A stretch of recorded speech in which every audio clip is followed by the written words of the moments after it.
September 4, 2023 nang unang questionin ng Senate Finance Committee ang Confidential and Intelligence Fund ng Office of the Vice President.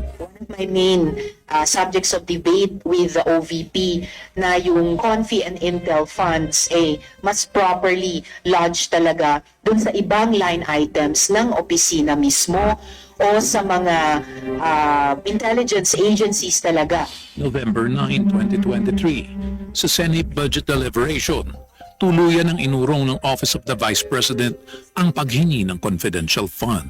In receipt of a statement from the Vice President we discussed earlier, and according to her, they will no longer pursue the CIF or CF.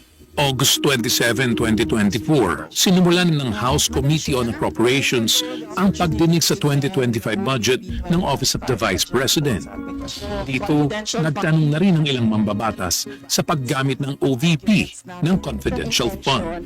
So according to the utilization of the confidential and intelligence fund submitted by the COA, total of 125 million conducted surveillance in 132 areas in 11 days. So 100% utilization. I will forgo the opportunity to defend the budget of the Office of the Vice President through a question and answer. And I will leave it to the House to decide on the budget submitted.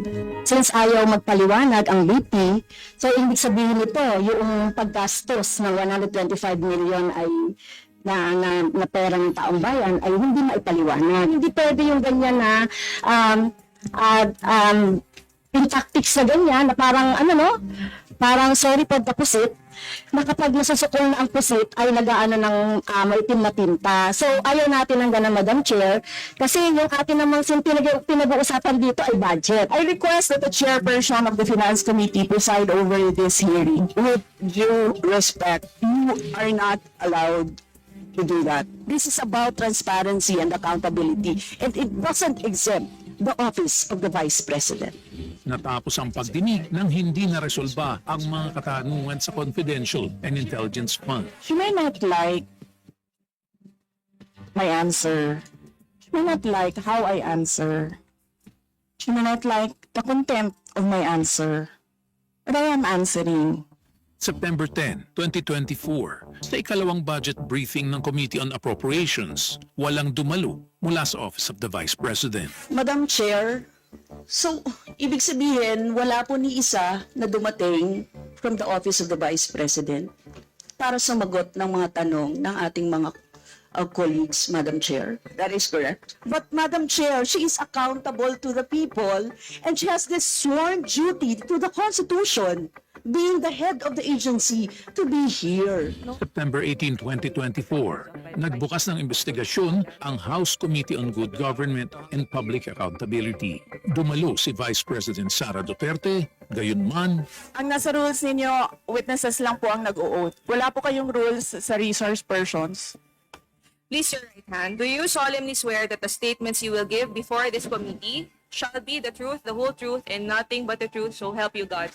Di rin niya tinapos ang pagdinig. I request to leave the inquiry. Ma'am, pwede naman po, considering na hindi naman din po kayo naka-oath and alam naman po namin marami rin po kayong ginagawa. The Vice President is excused.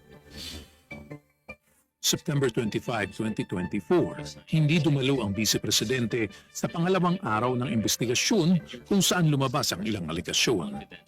In fiscal year 2023, the OVP received ₱500 million in confidential funds. Sa 500 million po, halos 10% lamang po ang pinayagan ng COA. Paulit-ulit po at parang kinapi-paste ang liquidation ng confidential funds ng OVP. Ano po yung laman nitong siyam na envelope na to? It's 50,000 pesos. I-turn over ko na yung envelope. The envelopes where the money was. It says hope and the amount is there.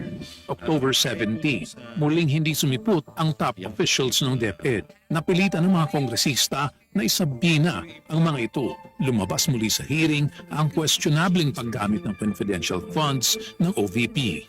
In 11 days, ang nagastos po nila sa safe houses is 16 million. Yes, Mr. Chair. November 5, 2024. Sa panlimang pagkakataon, hindi sumipot ang mga dating opisyal ng OVP at DepEd sa hearing. 612.5 million ang kabuuang halaga ng confidential fund ang ibinigay sa OVP and DepEd sa loob ng 2 taon. Nabunyag naman ang mga kahina-hinalang acknowledgement receipts na isnumite ng OVP at DepEd. Linain Woodry, tama po ba? Mary Grace Piatos. Sa tingin mo, totoong tao yan? November 11, 2024. Apat lamang sa siyam na inimbitahang opisyal ng OVP at DepEd ang sumipot sa pagdinig. Apat sa kanila na cite in contempt. The testimony of Zulaika Lopez is so crucial on this investigation. They can always run, but they cannot hide anymore, Mr. Chairman. November 20, 2024. Mas lumalim ang naging pagsuri sa acknowledgement receipts, partikular ang kay Mary Grace Piatos at Cocoy Villamin. Naditin na naman ang dating Chief of Staff ni Duterte sa DepEd na si Zulaika Lopez. But I need my lawyers to be present. November 25, 2024, pinalawig pa ng 5 araw ang contempt order laban kay Lopez. I move, Mr. Chair, that the period of detention of Attorney Lopez be 10 days instead of 5 days. You need to reconsider that extension of your detention. It was illegal in the first place. Nagisa si Acosta tungkol sa proseso ng encashment at disbursement ng confidential funds ng OVP hanggang sa humiling na itong matingnan ng doktor dahil sa kanyang presyon. We excuse Gina Acosta para po ma-check po siya. I understand, Mr. Chair. Sa clinic. Nagpaalam na rin sa Duterte at nangakong dadalo sa susunod na pagdinig ng komite. Gina Acosta was rushed to the emergency rooms. May I ask permission to join her? Okay. I'll join you in the next hearing. Thank you.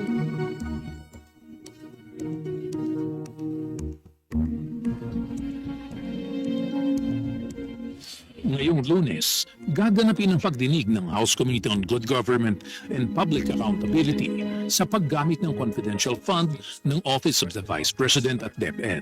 Inaasahang ang resulta ng mga pagdinig na ito ay magiging bahagi ng legislative agenda ng Kongreso sa susunod na taon. 1 minute, Appoint by President. suspension is declared by the chair.